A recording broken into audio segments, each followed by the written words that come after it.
How do you feel after your big crash? What happened? Oh, it was just crazy. In fact, I was at Chambéry. I don't know if you know the station or not. Yeah. And it's really steep and technical, and I tried a new bike for next season. And I was in a fast section, and in fact in a berm. When I touched the berm, my axle of the rear wheel went out, and I stopped directly, and I crashed and finished next to the track, and it was so steep, so I didn't manage to come back on track. And yeah, it was just crazy. I still don't know how I'm alive, but wow. Yeah. And you said you broke the frame. Yeah, I broke the frame. Yeah. That is big, but your body is okay? Yeah, normally it's okay. I just a little rendezvous tomorrow with the doctor, but I will see. But I think it's okay. Everything is not really important. Whoa, you're lucky. Yeah, exactly. Yeah, it was just insane. It was my biggest crush, I think. Hopetech Women Interviews. I'm Anna, and today I speak to 2017 Junior World Champion Melanie Chappaz about her first season racing as an elite woman. How old are you and where do you live? I live in France, near to Geneva, since I'm young. Yeah. Yeah. And how old are you, if you don't mind me asking? 20 years old. 20? Yeah. Oh, you're so young. You've got your whole future, a whole future of cycling ahead of you. How did you get into cycling? How did you start with cycling? I started when I was 5 years old, maybe, with my dad and my brother. And I started competition maybe 1 or 2 years later. Oh. And I stopped. Yeah, I was really young. And after I stopped competition because it was really hard with the school, and it was like 2010 maybe. And I restarted only downhill, in 2015 until now. And so what cycling were you doing when you were a child? Downhill as well? In fact, in France and maybe in other countries, I don't know. You have competition with lots of sports all around the bike, you know. You have trial, cross-country, and lots of things like this. And it was only competition with that, and you have only one bike. And I really like downhill since I'm young, but not the other sports, so that's why I stopped after. And what do you like so much about downhill? Why downhill? I really like the way to escape from reality, you know, because when you're angry or even when you're happy, you really like cycling. And yeah, I really like the adrenaline and the speed, and it's always a thing that I really like since I'm young. So yeah, I really wanted to do a sport with this sensation, and the downhill was perfect for that. And when or how did you know that you were serious about it, that you really wanted to try and take it to a professional level? I think when I restarted in 2015, I really wanted to restart downhill, and I didn't know if I wanted to do some competitions or not. And when I was back on competitions, I was sure that it was my hobby, and I wanted to do something with this sensation. And yeah, I was sure that I wanted to go up and to see what happened after. And now I'm on World Cups, and yeah, I really like that. And I always wanted to be more motivated and to do something bigger to see if I have the level for that or not. And yeah, it's just amazing. Oh, what was your first World Cup like, actually, when you first went up to that new high level? My first World Cup was Lourdes in France. Okay. Did you know had you already ridden there before? No, never. So it was your first time riding in Lourdes and first time riding a World Cup? Yeah, exactly. What was the experience like? It was just insane. It was impressive because I saw lots of people I saw on internet, you know, and on videos and photos. So I was just, impressive about that, and it was just insane just for that, just for people who was really famous on internet, and I was in front of them, and it was really incredible. And after, when I was on the track, it was super hard, but it was just amazing because the sensation was just unreal. And it was, I don't really know, because it's every time like this, when you have a new World Cup, I have only this sensation to restart downhill, you know. Oh. So I really like that, and it's just amazing to discover the lines, discover the ground, and to do your best to be in the qualification. So it's just insane. And did your family support you to get to that level? Yeah, my family support me at 100%. They are just amazing for that, because they help me for the money and for the journey. Wow. And they support me for everything. It's just incredible, and I'm super lucky about that, because I have lots of people and lots of friends who are alone and didn't know how to do, how to say, and I have my parents, and it's a really good support, and I'm so lucky. Yeah, but I bet they're really proud of you as well. They must be so happy to see you pursuing your dreams.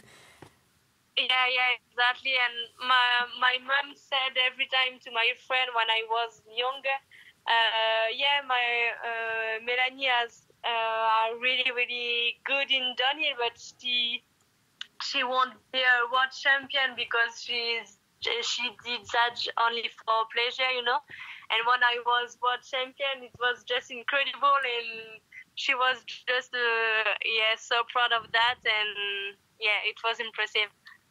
And so was it this season, I might be wrong here actually, so correct me, was this season your first season in the seniors? Yeah. Yeah, and so how was that? Was it different? Yeah, I think the difference is the level, because when you're with elite women, it's just impressive, because every girls are really, really fast, and you have to not to make a little mistake, because after you lose the qualification just for only a few mistakes, you know. And when I was in junior, sometimes I crashed, or sometimes, I made some mistakes, but it was okay, because I knew that I was a speed just before or at the end of the track. It was easier to handle my run. And now it's super hard for the pressure too. Me, it's my negative point, to handle my pressure just before the race and manage to do a good run until the end. And it's not easy, but really motivated for next season.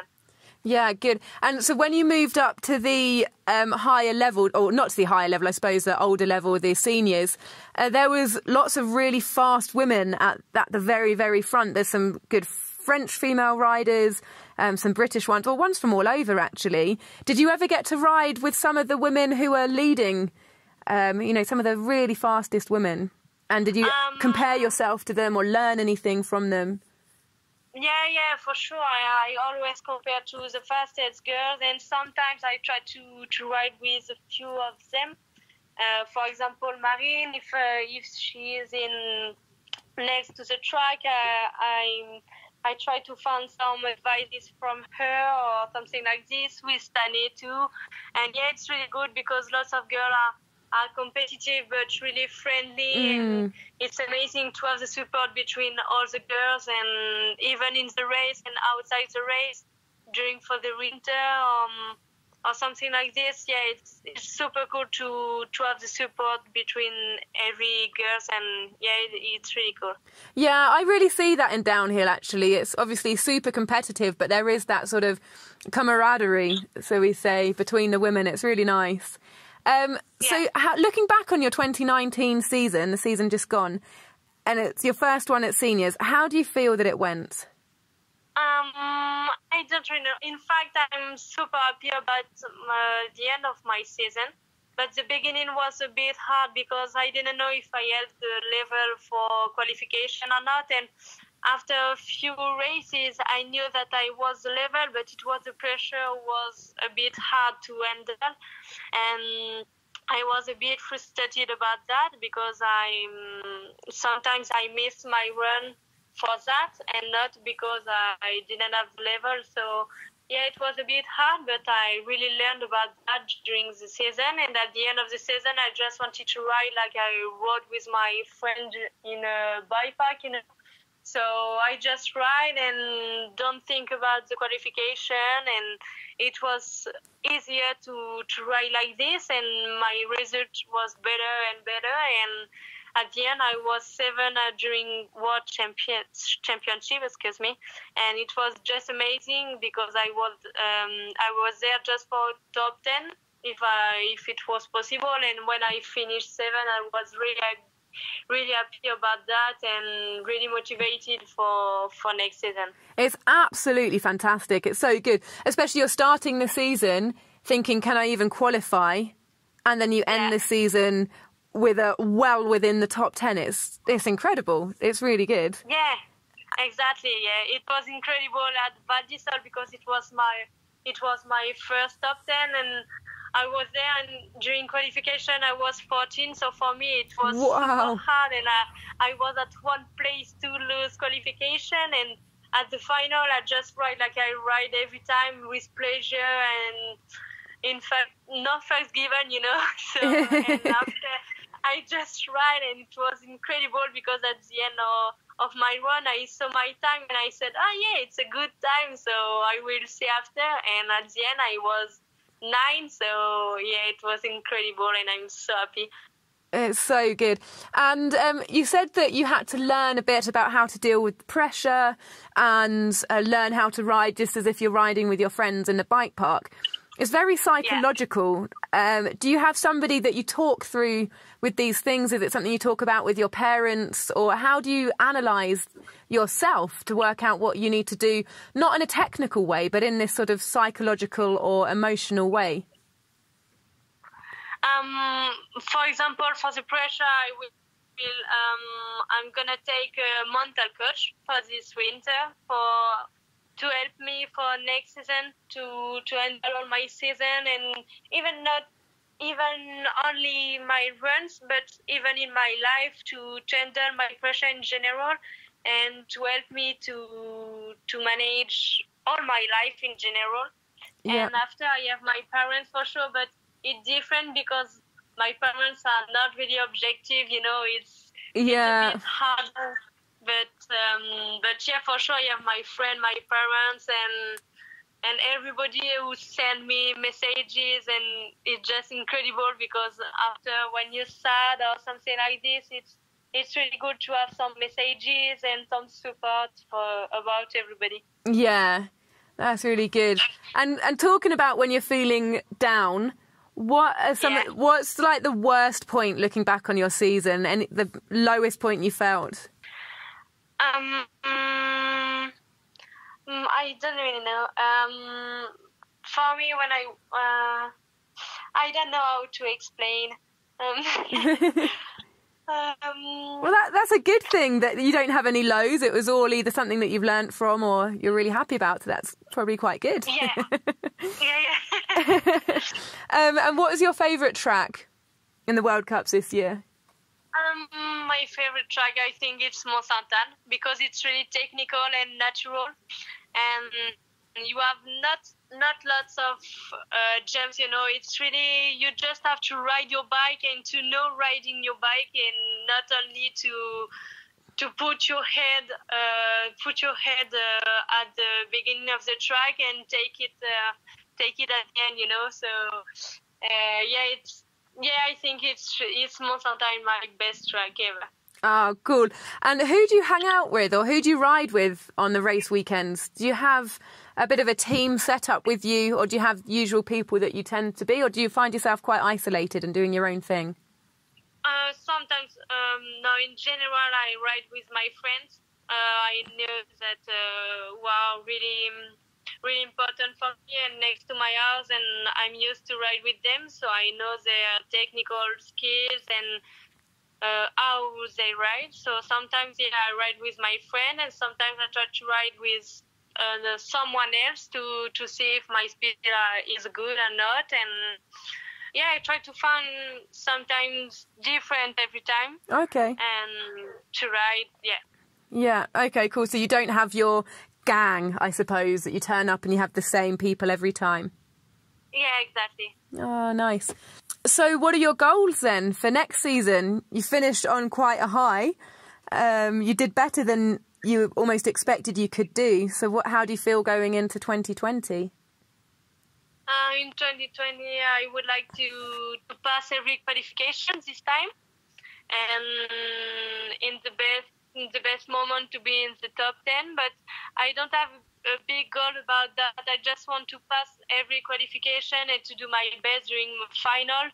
And after I will see for the result, because when I have lots of pressure on my bike, I always have good results. So I will see next season. But I have another challenge because this season I will be with the team up during all the race, and it will be a new challenge for me because speaking English every time and talk about my suspension in English and every stuff like this are really important for me, and it's a new little challenge for me.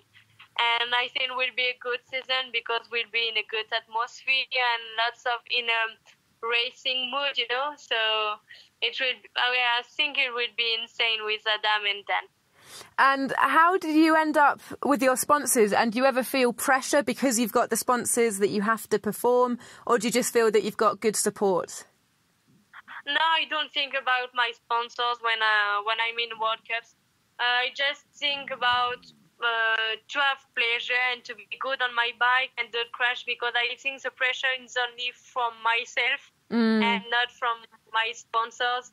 And it's really good because, for example, Up don't put me the pressure for that. And it's really nice from them because I really like not to have the pressure during races, because after I don't know if I can do something better. And it's only me for the pressure, and it's good and not really good sometimes, but it's really motivated for the race. Cool. Well, it sounds like you've got it sorted. And I just want to talk a little bit about Instagram with you, because that's obviously a very big part of what you do. How important is it for you? Again, we could talk about sponsors here or for you personally. I think it's both. It depends, in fact, because I really like put different posts and to find new stuff to put on my Instagram and to improve itself.